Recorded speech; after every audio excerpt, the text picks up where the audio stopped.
This is the USC Football Podcast. Here are your hosts, Tim Prangley of LAFB and Gabe Greenlee of the Trojan Blade. Welcome back. Whether it's your first listen or you've been supporting our channels for a while, we're really glad to have you here. I'm Tim and he's Gabe, and this is the USC Football Podcast. Hey, Tim. Yeah, I'm very excited to be back for episode 2. Episode 1 was a massive success. You guys really showed out. You really supported our YouTube channel. And you also did a fantastic job over on the podcast side of things. Now, in terms of where to find us, we are available on Apple Podcasts, Spotify, Amazon Music, iHeartRadio, Pocket Cast, and we are on YouTube as well. As always, that link for YouTube is going to be in the show notes. And guys, make sure you head over to Apple Podcasts and leave us a 5-star review. Anything you write over there is going to be read on this show, and we do have one review to read for you this week. This comes from Steve Shad SC. He did leave a 5-star review, and he says, I really enjoyed this USC podcast. The hosts clearly know their stuff and provided some new insight and takes. As a lifelong USC fan who also graduated in 2013, I appreciated that the pod struck the right balance, realistic without being overly negative or positive. The past 10 years have not been easy as a fan, but this show kept things grounded and thoughtful. I especially like the breakdown of the offensive line. Looking forward to more episodes. So Steve, thank you so much for leaving that review. And guys, again, head over to Apple Podcasts, leave a 5-star review. Any question you have, any comments you have will be read live on the show. But yeah, Tim and I talked a lot the last week about how the first episode was received. And we were truly blown away by how much love you guys showed, especially over on YouTube. You smashed that subscribe button over and over again. And yeah, truly blown away by the growth over there. Again, the link for the YouTube is in the show notes, so if you have not, please head over there and subscribe. Also, make sure you head over to Twitter and Instagram. I'm over there at the Trojan Blade, and Tim is there at Tim_Prangley. Again, that's at the Trojan Blade and at Tim_Prangley on both platforms. Okay, but let's not waste any more time. In terms of the show today, we are absolutely loaded up. We got some huge news on DJ Wingfield, which obviously there's a lot of fallout from that with the offensive line rotation, with the depth chart, so we're going to talk about that. We're going to be diving into the best and worst case scenarios for USC this season. What's the best possible record? What's the worst possible record? And what would have to happen for us to get there? We're also going to go game by game and give you our predictions. So it should be a very fun show. And we did get that unfortunate news with DJ Wingfield, Tim. So let's start there. Yeah, this isn't the first time we've seen this story play out here at USC. Last year, we were really excited about the offseason pickups we had with Isaiah Rakes coming on in. And then the previous year, we had Bear Alexander. We still thought we needed to get a little bit stronger in the middle. Unfortunately, not only did we not pick up anybody in the portal, but we lost Isaiah Rakes, who made a U-turn back to the SEC, damaging the season, damaging the middle of the defense, and in the end, really damaging the record. A lot of those games we saw, and we heard them say over and over again, how USC couldn't hold on to a fourth quarter. Well, that was because of that depth in the middle. And unfortunately, in this offseason, it seems like with a similar situations playing out where you have USC going in, grabbing a couple of linemen, adding some beef to their offensive line, and it seemingly did so. The fan base was really excited. The media was writing about it. The coaches were talking about it, how they brought in Jean-Ray Reed and DJ Wingfield to bolster the offensive line this season. They had to do that, especially at left guard position, and the unexpected loss of Emmanuel Pregnon, who was poached by the Oregon Ducks. This did lead to a problem with USC needing to fill it. While they have some depth on the line, it is young and unproven. Talented, but definitely unproven. Bringing in a couple of veterans was the idea to solidify this line going into the year. Yeah, and the funny thing about this is that we might not see DJ Wingfield or Jean-Ray Reed in the starting lineup, which we will get to in a minute.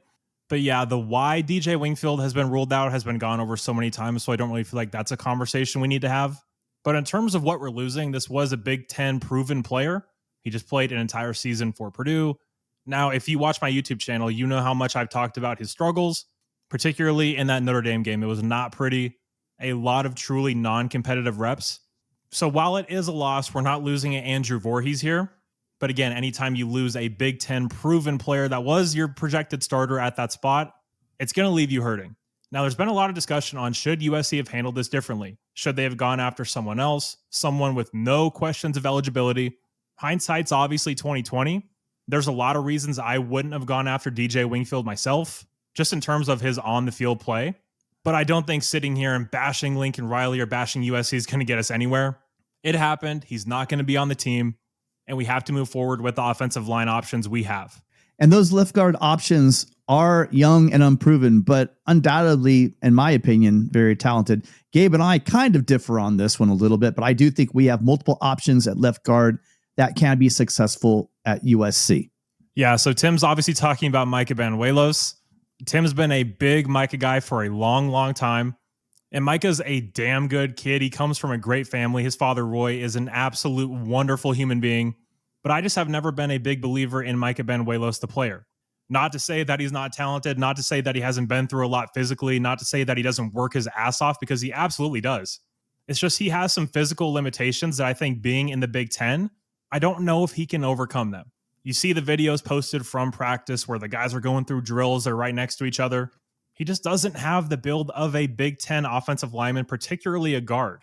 When you look at the defensive lines we're going to be going with. Now, are the Michigan States and the Northwesterns and schools like that, are they littered with top-end interior defensive talent? Not really, but they're all so stocky. They're so strong. He's going to struggle with those guys mightily. Well, because Micah is, the thing is he's giving him basically an inch, because if the roster is correct, and there's a big if in that, if the roster is correct, Micah 6'2", 310, you had DJ Wingfield at 6'3", 310. And as an interior offensive lineman, giving up an inch between 6'2" and 6'3" really isn't a big concern to me. There's no way he's 310 though, Tim. Like, there's no way he's 310. I'm going off the roster, Gabe. That's all we could do right now. I know. No, I know it says it on the roster, but I'm seeing 310 in front of me. I've seen him next to those guys. There's no world where that kid is 310. So Banuelos is 310, giving up only an inch to Wingfield. And you do have one concern, because we talk about this all the time. You can come to the program the right size. You can come in as a true freshman and you can be a tackle at, 6'6", 315, 325 pounds, but you don't have that. You still have that high school strength. You know what I mean? You don't have that college man strength. You haven't been sitting in that college weight room. You haven't been doing the nutrition program. You're not getting those reps with college level defensive linemen and building that man strength. And Micah coming off of injury, we could probably put Hayden Treater in as well, who is 6'6", listed 6'6", 320. He is 6'6", 320. Also coming off of injuries. And the thing is with Micah is he's coming off multiple injuries, upper body and lower body, whereas Hayden had the lower body, lower leg issue. I still think that both of them, are probably a year behind their development because of not being able to really work out 100% during that season. So they may take a little bit of time to come around, and that would be a concern of mine. And so that plays out a scenario that came up when the initial news of DJ Wingfield maybe not being able to join the team came up, and conversations with Lincoln Riley and offensive line coach Josh Hansen. The question was asked about Justin Tuanu and moving someone like Tobias Raymond from that right tackle position and the possibility of them bumping inside. And both of them, without blinking, way back then said, absolutely, those are some options for us. And we've seen in recent days and weeks, we have actually seen more and more of Tobias Raymond playing that left guard role. And as you've said before, Gabe, he's no stranger to that position here at USC as well. Yeah, so last year in the Utah State game, again, we did talk about this last podcast, but he came in at left guard in relief when that game got out of hand. So that is a position that they like him in. Talking to some people in and around the program, what they really see in Tobias is that physicality, is that ability to fight in a phone booth. They love his hand strength. They love his hand placement. And obviously, you have to be able to move to play in this system. And he is a hell of an athlete. He is a very good puller. And when he gets his hands on you, you're going to be locked up. He's so strong. He's put on a ton of good weight since arriving to SC, which is funny because when you saw his freshman pictures, if you would have told us that he's going to end up being a guard, there was no way in hell. He was so skinny and so tall. But yeah, he's definitely turned into a guard for me. And as much as I want Tobias to be on the field, this has a lot to do with Justin Tuanu, who came in that bowl game and played left tackle, did a phenomenal job. So yeah, for me, it for sure has to be Tobias Raymond at left guard, Justin Tuanu at right tackle. There's also a center discussion that we have to get into. But yeah, for me, I don't see a world where Micah Banuelos is the starting left guard, especially with all the reports we've heard coming out of USC practice. Well, and you're going to have one heck of a big left side for our running backs to run after. If you're looking at 6'7", 325 Elijah Page, and then right next to him, you have Tobias Raymond, 6'6", 315. You're looking at 640 pounds on the left side. So I do agree with you. There's something very appetizing about that. And I do think that Micah would be a good backup, a very good backup option, and Hayden Treater. But I do believe just that last year with those injuries, it's going to leave those question marks of where's their strength at and how ready they are. But I'll tell you, unproven, coming off an injury year, but we're hearing great things from the coaches. And I've been very happy with what I've seen at practice and the opportunities we've been able to see Micah Banuelos and Hayden Treater in the offseason. Yeah, I totally agree with that. I do think Micah could use one more year because he is a very talented kid. I mean, he's a very smart offensive lineman. You even saw that on his high school tape. Definitely think there's a role for him on this team in the future. Just don't think that year is going to be this year, especially with Tobias Raymond able to play that left guard spot. A new storyline is now emerging on the offensive line, and it's one that's probably worrying a number of fans out there. It's changing. The message boards are blowing up, and a lot of the articles, quite frankly, that were written over the summer were saying that there were 3 positions on this line that you were almost certain that could be written in stone. And that was, you were going to have Elijah Page at left tackle. You were going to have DJ Wingfield at left guard and Genre Big General Reed at center. Everyone was convinced of that. Mm-hmm. But news now has been coming out for a while. It's not going to be news to anyone if you're actually following the USC beat, that there is a situation where Killian O'Connor, who was thrust into the center position when Jonah Monheim did not play in the bowl game, he not more than held his own against a Texas A&M, albeit depleted Texas A&M defensive line. It's still an SEC defensive line, and he played amazing. Yeah, speaking to Killian's performance in that game against Texas A&M, PFF stats for you: 74 total snaps, 44 pass blocking, 30 run blocking. Overall, he had a 63 grade, which is pretty good for a guy in his position. Almost a 70 run blocking grade with a 37.5 pass blocking grade. So definitely a better run blocker than pass blocker. They did give him a little bit of trouble with those bull rushes. But yeah, overall, for a former walk-on, for a 6'1", 290-pound center, I thought he played very well. But again, that brings up the conversation of size. But when you're talking about a guy like Genre Reed, who's 6'3", 320, has a ton of good film at Syracuse, a ton of experience at the center position, a guy that was no doubt brought in to be your plug-and-play starter, for me, it raises a lot of questions. Now, I'm not at practice like Tim, but in my mind, just what I saw on film at Syracuse, and then looking at what I saw from Killian O'Connor, there's not like a physical trait or on-the-field reason why Genre Reed shouldn't be starting, in my opinion. He's got the size advantage. He's got the athleticism advantage. He's got the experience advantage. Is he having a hard time picking up the offense? Is there something else going on? I have no idea. That's just pure speculation. So yeah, this is one I just don't get. Looking at the conference we're in, Genre Reed just seems like a much better fit in this position. Again, I'm not a coach. I'm not there at practice. I don't get to see what's actually going on.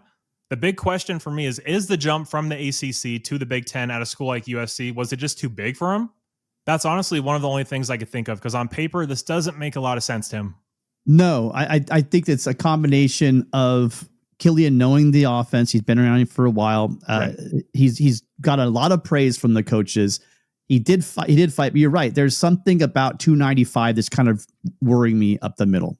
I mean, that's the point of attack. That's where a lot of issues happen. And you heard me talking about the defense and how much I want to see the new size of our zero techniques shove that pocket, cause havoc in the backfield.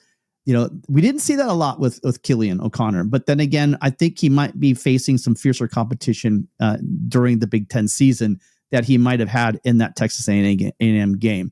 Also, a big concern with Killian is he's coming off an injury. I mean, he wasn't 100% in the offseason, so that's a concern I have as well. But the biggest thing, like you brought up, he hasn't seen a lot of snaps. So if you are going to thrust a Micah Banuelos and a Killian O'Connor in there, let's not even talk about physical limitations, difficulty coming off of injury. Let's just talk about pure experience of being out there on a collegiate stage. And that's one thing that a big thing you're going to lose, regardless of all the physical traits you talked about. Wingfield and Reed both have seen a significant number of snaps in major conferences, and that will be a huge difference. That lack of experience might come back to hurt USC. Totally agree. And just looking at the snap counts for Killian O'Connor, last year played 107 total. He had 22 against Utah State in a relief role, 6 against Rutgers, 5 against the Irish, and 74 against Texas A&M. He obviously started that game. But I've been so high on this offensive line, especially the guys I'm talking about Hayden Treater, talking about Micah Banuelos. It would be kind of hollow for me to also start pulling back on Justin Tuanu and Tobias Raymond, thinking that these guys weren't the guys next in line. If I'm going to be consistent and talk about how I felt like these guys out of high school were completely underrated, that they have intangibles, because all of them absolutely do have the kind of intangibles that you do want to have on your team. It's going to be a question of, it won't be mental beats. It's going to be physical beats. And I worry about the physical beats through experience. I don't think we're going to see either one of these guys thrown around like a rag doll. But you're giving up some strength. You're giving up a lot of experience. And that's, again, a concern. It doesn't seem like, though, and granted, I don't think that the coaching staff's going to throw up the white flag. It doesn't seem like they're too concerned at this point, but I'm sure you have something to say about that, Gabe. I do, because there's plenty of reason to be concerned. And when you hear Lincoln Riley say that we have national championship level depth on the offensive line, hate to break it to you Trojan fans, but that just is not true any way you look at it. How dare you? Yeah. And another thing I found to be pretty interesting was this talk of Kaylon Miller at the right guard spot. That's a name that keeps popping up and popping up. Now, you know, Tim, I'm not very high on Alani Noah. So the fact that Alani's locked into a position battle this late in camp isn't all that surprising to me. But speaking to the size and the former walk-on thing, Kaylon Miller's listed at 6 foot 290 on the USC roster. Yeah, so if there's a world where you have Killian O'Connor, who's 6'1", 290, Kaylon Miller 6 foot 290, I don't think you can realistically go into a Big Ten season with that on the offensive line and expect anything but disappointment. Yeah, my concern, though, is the fact that, that he's being spoken. Where's Alani Noah? Alani Noah is a guy that started as a true freshman. Now, he's dealt with a lot off the field. It's well documented. But I need to know that going into your third year, this is the one thing in that class. He's the one that has a lot of experience among these guys that he came in with. He has gotten a lot of reps, meaningful reps in big games. And I'm concerned that in year 3, we're talking about a second possible walk-on. I know that Killian got his scholarship, but he was originally a walk-on. We're talking about a situation where you have 2 walk-ons on offensive line in the Big Ten. And I've got to tell you, that should give anybody a pause at the very least about what might unravel on the offensive line this year. Yeah, no, that's exactly what I think. And that 6 foot 290 for Miller is extremely alarming. Now, he's a redshirt freshman. He could grow. He could put on weight, obviously. But right now, for the 2025 USC Big Ten season, 6 foot 290 is not going to cut it for a guard spot. No way in hell. Now, I'm just worried about going to the well one too many times. There are diamonds in the rough. There are going to be those guys that come out and are walk-ons. And look, Clay Matthews, right? Back in the day with Pete Carroll. Guys develop later, like you just said. My concern is relying. I have no question. I would love to see these guys get their opportunity on the field and surprise us and shine and make this whole conversation look ridiculous. It's just, if you're going to Vegas with that kind of a setup and you're saying, yeah, man, I've got a winning hand here, I'm not sure if you're probably playing with a full deck yourself. You cannot have that many question marks on the offensive line going into a season and not be very concerned about this offense. I think that the one thing that's going to make this offensive run is going to be, I think I said it in the last show, is going to be allowing Jada Mayava to be more relaxed, to have that ease in the pocket, right? To go through his progressions and not worried about getting hammered on every play. And if we have breakdowns because of lack of experience, maybe possible physical beats up front, in the middle, especially with not a clean pocket, it might be a long year if he's getting rattled. Yeah, no, completely agree with all that. One interesting trend that just looking up and down the USC roster with this offensive line, Hayden Treater, 6'6", Aaron Dunn, 6'7", Alex Payne, 6'5", Elijah Page is 6'7", Tobias Raymond, 6'6". There's a lot of very tall offensive linemen on this team, and it's not exclusive to just the tackles. Alani Noah, 6'3", 315. Makai Sena, 6'4". Again, Hayden Treater's a guard. He's 6'6". There's a ton of size with these guys. So that seems to be what they prioritize. Now, obviously, that's not breaking news. Coaches like big offensive linemen. But that does just give me a little pause with imagining a guy like Kalen Miller out there at 6 foot, with Killian O'Connor being the long-term answer at center for an entire season at 6'1", 290, 295. They're outliers when you look up and down the roster. So for me, that just gives me a little pause to really believe that they're going to go all in with that model. But let's face it, we really are basing these evaluations on last year, basically size differences. And we're not really looking at the positive of this offensive line. Elijah Page came on really strong at the end of the year last year and anchoring your line. If you want to talk about anchoring your line, you always want to be your left tackle. And that's the one name that's not popping up.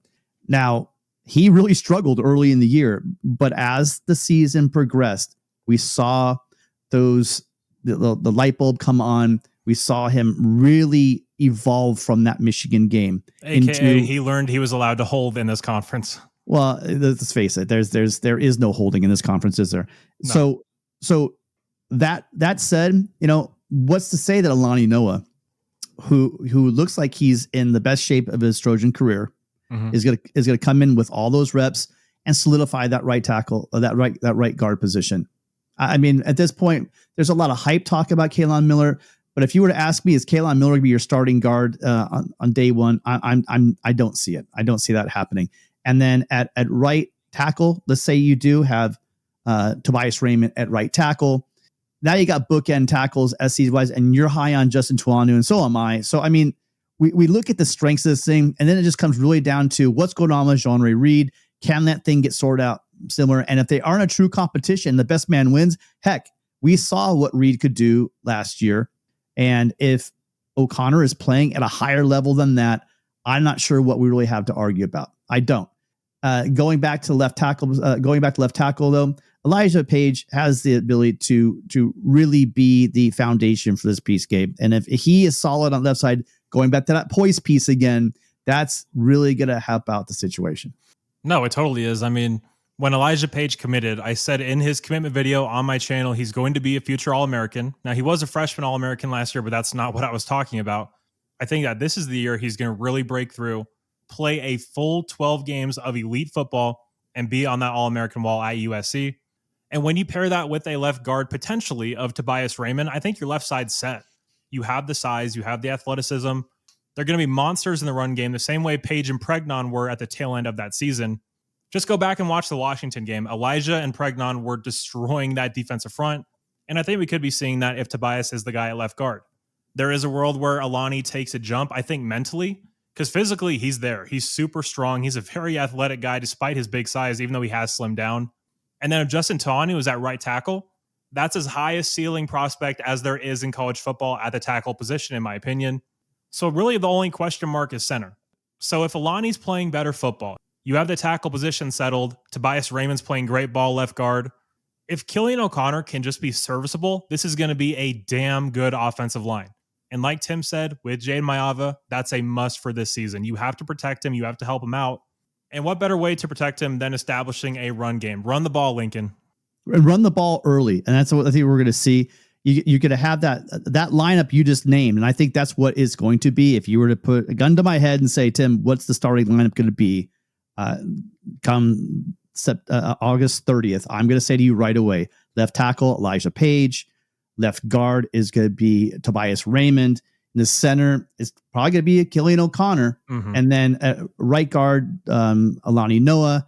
And then right tackle is going to be Justin Tuanu. Agreed. Yeah. With that line, if we are not running the ball, because that's a lot of size. There's a fair amount of experience on there, and except for the guard and center position. But I think when it comes to running and you're attacking them, you're taking the fight to them. I think that when you have the five guys have not had a lot of play together, maybe you give these guys a lot of confidence running the ball and running the ball well. If they want to stack that box and play a game with Jaden Mayava's arm and these receivers we have, I'll play that game all day long. So I like the fact that this line is massive. I think that they are all athletic as well. They move well with their weight, and I could absolutely see this run game taking off. Yeah, I totally can too. And while it's not really possible to insulate an offensive lineman to really protect him just because you're isolated so often, I do think that in the run game, having all that size around Killian can kind of neutral things a little bit. But yeah, I do think that that is enough for the offensive line conversation. I feel like we've really gone over everything. So with that in mind, Tim, do you want to talk about the best and worst case scenarios? Yeah, let's do it. There's a lot of people that are always going to prognosticate on what USC is going to be. I think the number I keep hearing a lot of is 8-4, 9-3. I think those are easy layup numbers. I do believe when I was in Vegas that it was 7.5 was the over under for the win total. Correct. For the Trojans. And I'm going to tell you, I wanted to jump all over that bet because, while I don't see 8-4 as the floor for this season, I find it, very likely that they can't drop much farther below that. A lot would have to happen. And so what this segment's going to be, let's face it, what's USC's ceiling? If these pieces, like we're talking about the offensive line, if that line we just talked about comes together, gels, we know this offense is going to be insane. And the defense we know under Lynn in the second year of Lynn's scheme is going to be something special. So I think that the ceiling, and I think Gabe, we've already talked about it off there, is a 12-0 regular season. And a lot, and I do mean a lot, is going to have to break USC's way. A lot of balls are going to have to bounce USC's way to get there. It's not likely. Don't go out there and put your money down, Gabe. But it is a possibility, isn't it? No, it's definitely a possibility. And I've actually seen a few national people do the best and worst case scenario thing for us this year. 11-1 is usually what they say. I think there's absolutely a path where this team is 12-0 because this Notre Dame team, yes, they're very talented. Marcus Freeman's a hell of a coach, unfortunately, but they're not unbeatable. They don't have a 6th or 7th year quarterback like they have for the last few years. They have CJ Carr starting, who I am not sold on at all. Yeah, the game's going to be in South Bend. Do I expect us to win that game? No, I do not. But this team could absolutely go 12-0 with the firepower we have. Like Tim said, if that offensive line gels, the ceiling is limitless for this team. But yeah, like Tim said, a ton has to break our way. But that's the case for every single team that goes 12-0, for being honest. You're probably going to see CJ Carr. Who knows? If they roll Kenny Minchie out there, that's going to be a big hit to the confidence of the Irish faithful, I'm sure. But it's hard to bet against the Irish handling USC, as much as it pains me to say, in South Bend. South Bend has not been kind to USC historically, definitely not lately. And one thing that strikes me funny is that they're capping USC at 11, and they're saying that they have to have one loss.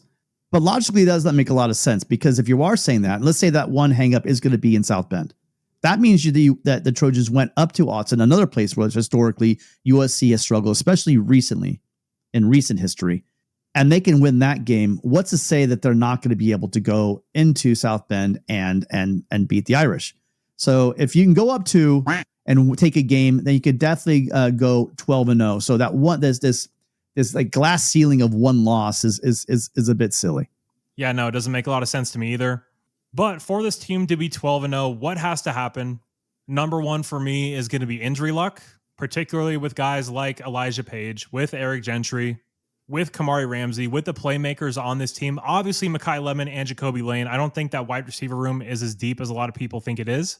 So those two guys have to stay healthy. Last year was rough with the injuries. We lost Kamari Ramsey for a few games. We lost Mekhi Lemon. Jacoby Lane wasn't injured, but he obviously had an availability issue towards the tail end of the season. That's all I'll say on that. But yeah, absolutely have to stay healthy. Yeah, overall, USC was very lucky with the injury luck, especially on the offensive line. And I'm telling you, USC is going to need that same kind of luck. Now, rolling through 2 seasons without major injuries to your offensive line, I am no way, shape, or form trying to jinx them. Knock on wood, Tim. Well, hold on. There we go. There's some luck for you. And I'm praying for it. No one ever wants to see anyone go down, but injuries are a part of football. It is attrition. I do like the depth, though, at a number of positions. And we're not going to go back into the offensive line. We're going to need to know that guy, that 6th guy, that 7th guy, maybe even that 8th guy that might step up. They need to be able to answer the call. Again, injuries happen, but USC, you're right, is going to need a lot of injury luck to go 12-0. Another thing that needs to happen in this is, and it's what's been talked about ad nauseum, I'm sure Jada Mayaba cannot wait to strap on his helmet and start slinging the ball, is that he needs to take that big step. And constantly we talk about it, and I don't want to go. I want to nail it too hard because this has been so covered all around. But it needs to be. If we're going to talk about 12-0, it has to be talked to briefly. Jada Mayava needs to take that next big step. We know he can make the throws. We know that he was injured a little bit last year, and he probably didn't run as much as he could. So again, we might see that aspect of this game open up not just the passing game, but also the running game if the numbers are there. So I'm excited about Jada Mayava taking that next big step, which it must happen, but it has to happen pre-snap. I'm hoping that now he's had an entire offseason as the guy, that he has a firm grasp of this offense. He's now moved. He's played a whole season at UNLV, but now he has had a couple of games in the Big Ten, and I'm hoping that his ability to read the defenses, because they are going to they're going to disguise some defenses and test his abilities. If he can take that next step at reading defenses, making those important pre-snap reads, know who's coming hot, when to get rid of the ball, and go through his progressions cleanly with that incredible offensive line we just talked about for a half hour, USC could go 12-0. Completely agree. I mean, decision-making, pocket awareness, I'd say more assertiveness, especially with running the ball, being more decisive, and just overall consistency. Like, you go back and watch that Texas A&M game, 3.5 quarters of dreadful football, but then he turns it on when you absolutely have to have it. If we get that Jaden Mayava hitting his guys in stride, being very decisive, very accurate with the football, if that's the guy we get for 4 quarters, sky's the limit. 12-0 is absolutely possible. But if we get the Jaden we saw in the first 3 quarters, or even just a little step above that, that's not going to be good enough. This is not going to be a 12-0 team, probably not going to be a 9-3 team. Jaden has to take a massive leap this year, just like you said, in the mental department, knowing the game, reading the defense, and obviously, number one, taking care of the football. Yeah, USC turned the ball over 21 times, and 15 of those turnovers were interceptions. And like getting that poise, getting that confidence in the offense, and understanding those defenses, we would like to see that 15. Now, granted, those weren't all his, but there were times, and it's not just the interception number. It's really the frustrating way that the turnovers came about, and we're rehashing it. I think that had a lot to do with his confidence in his line, and making that leap again to the Big Ten with the coaching schemes, with the players, and the ability that he saw in his first 4 games as a Trojan signal caller. Another thing to be 12-0, I actually think that Lincoln Riley needs to take some of the decision making away from the quarterback position, and that's code for me just saying run the damn ball. When you go through and look at the run attempts from last season, we were dead last in the Big Ten in rushing attempts. And it's not like we were trailing big in these games and had to throw our way out of it. We were in tight games.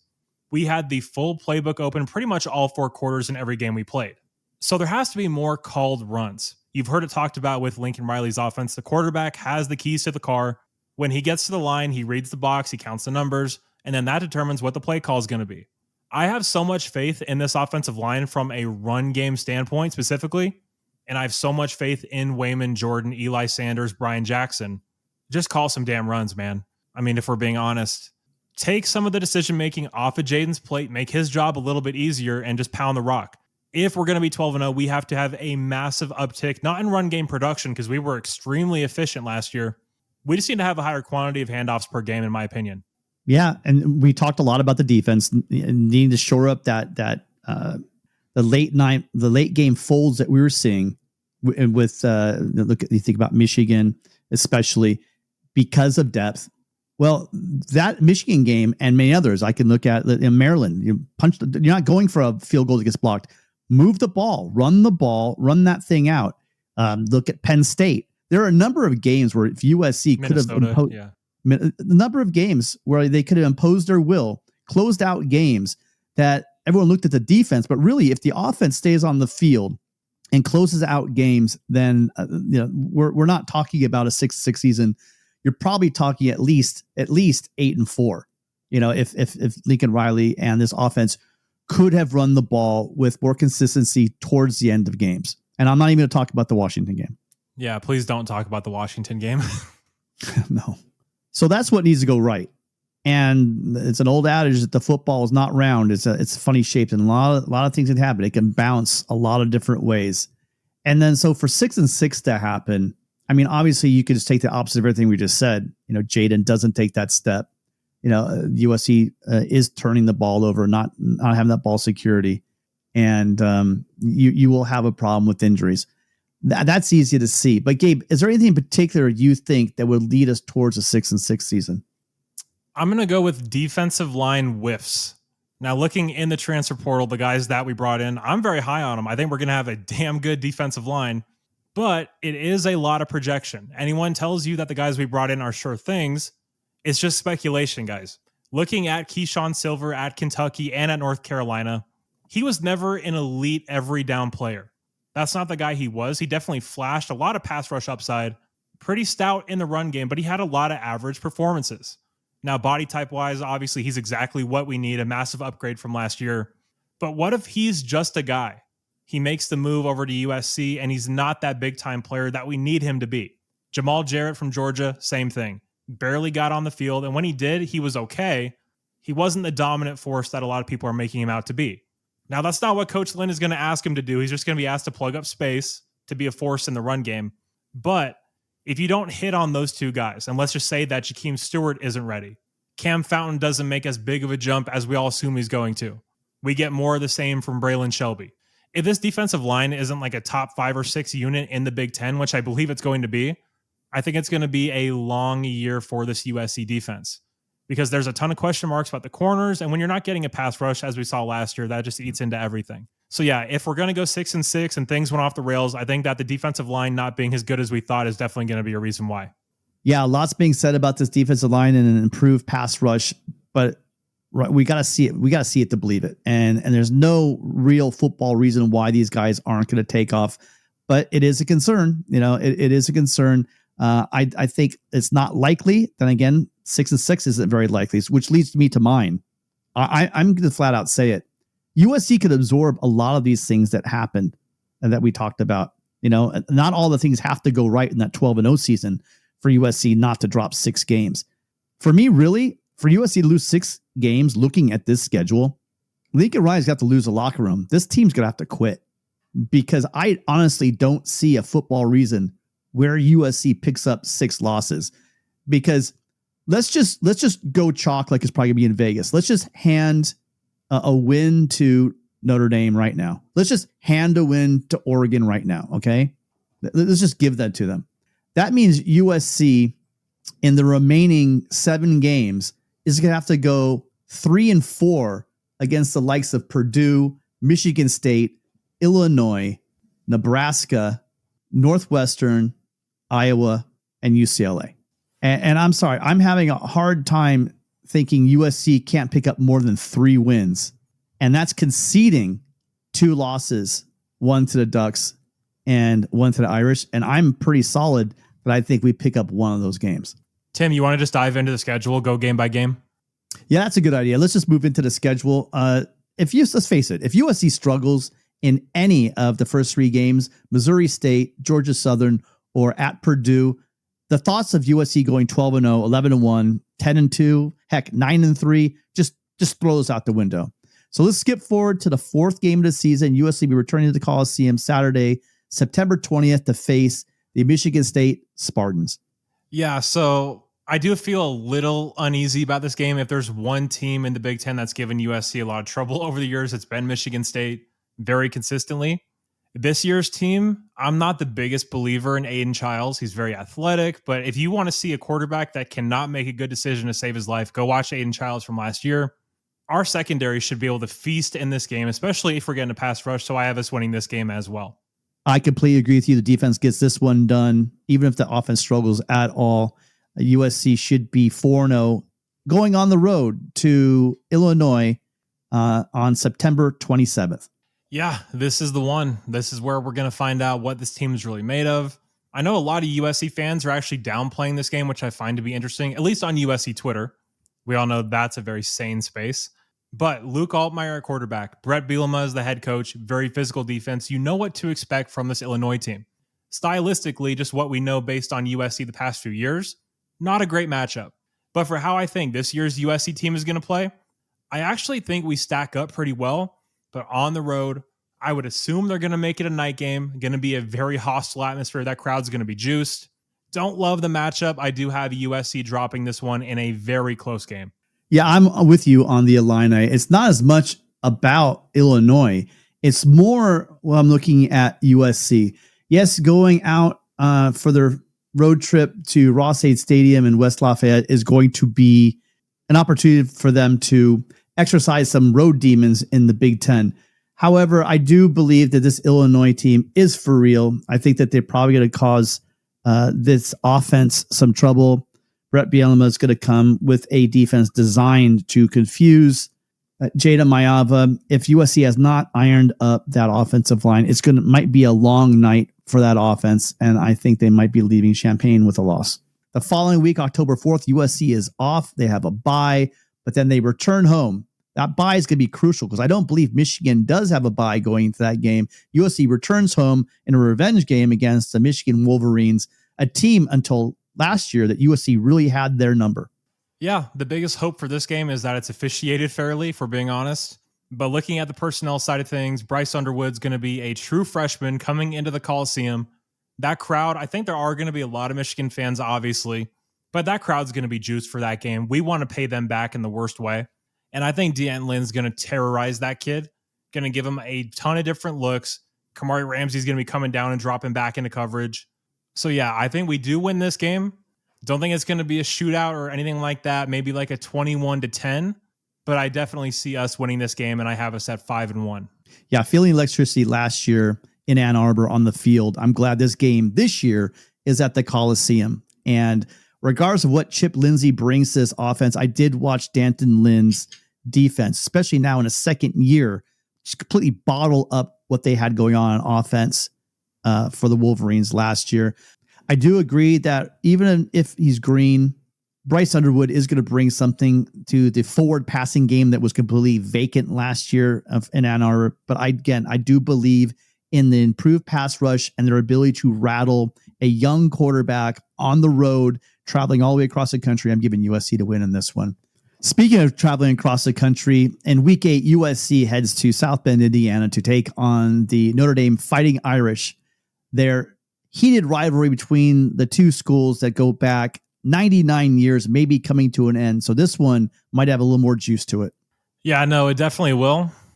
I don't really have a lot of analysis. There's no way in hell I'm picking USC to win in South Bend until I see it. It's been since 2011 that we actually beat them there. And usually we don't just lose when we go there. We do not play well at all. So I'm not going to pick us to win until I see it.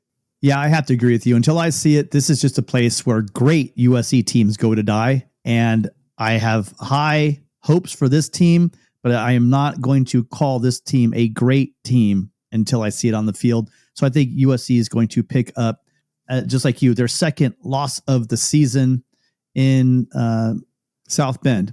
In week 9, USC is off with a bye. Then the following week on November 1st, the Trojans travel to Memorial Stadium in Lincoln, Nebraska to take on the Nebraska Cornhuskers. So on the last record prediction I did on my channel, I actually had USC losing this game. But since that video came out, I actually got tickets to go to this game. That's a bucket list stadium for me. And I'm not going to predict a loss in a game that I'm going to be at for my own sanity. And overall, I do like the matchup for USC. Not at all a believer in Dylan Raiola. So I do have USC winning this game. I think it could be a little more higher scoring. Maybe like 31-28, 35-31, something like that. But yeah, I do have USC winning. USC is historically 2-0 in Memorial Stadium. Did not know that, so I just looked it up. So don't think I knew that off the top of my head. Everyone talks about the success that Matt Rule has in year 3 at his school. He did it at Temple. He did it at Baylor. And now there's big expectations that he's going to do it in Lincoln. I'm not buying that. I'd like, again, this is late in the season. This offensive line should be solidified and gelled. They should be ready to go on to the road after going into Champaign, going into South Bend, and facing 2 rough road games. I think they should be seasoned, ready to go. I'm with you. I'm not a big believer in Dylan Raiola, so I'm giving USC the win on this one as well. The following week, November 7th, USC will be returning home to take on the Northwestern Wildcats. Yeah, not much to say here. It's a Friday night at home. If we don't win, there's major problems. I have us winning this game pretty easily. Yeah, I chalked this one up for the first three. If they struggle here, the rest of these games we're talking about are probably going to be a struggle. So I agree, Northwestern SC rolls. Then the following week again, you're going to have the Iowa Hawkeyes come to the Coliseum, returning to Southern California. The last time they were here, it was not great for the Trojans. Yeah, so this is a matchup I just really don't like. I don't like its placement on the schedule. You have Oregon the week after. This is definitely a look-ahead spot. And Iowa is not the kind of team you can look ahead against because they're going to get you. Iowa coming out to the Coliseum, that's going to be their Super Bowl. It's going to be a very big deal for them.